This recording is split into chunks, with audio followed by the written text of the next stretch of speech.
Locator abutment has a long list of advantages, making it one of the best options for a dental implant surgeon in many situations. Low vertical profile, easy and simple insertion, easy maintenance, and low cost.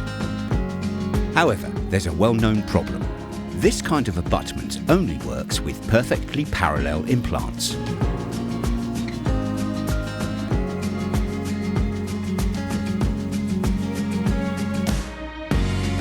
DSI offers its own solution, Angulated Loc-In Abutment. It gives the dental surgeon an option to use longer, which equals more stable implants, and to avoid sinus lift or bone manipulation procedures. There are different retention options, comprising normal retention, heavy, extra light, and even zero retention.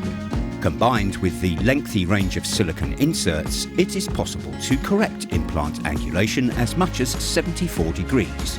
The rounded edges of the abutment help to guide the male in the denture into place, a self-aligning lock feature. And Angulated Loc-In Abutment works with the most popular implant systems, internal hex and conical connection platforms.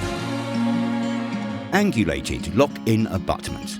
Another great solution brought to you by DSI.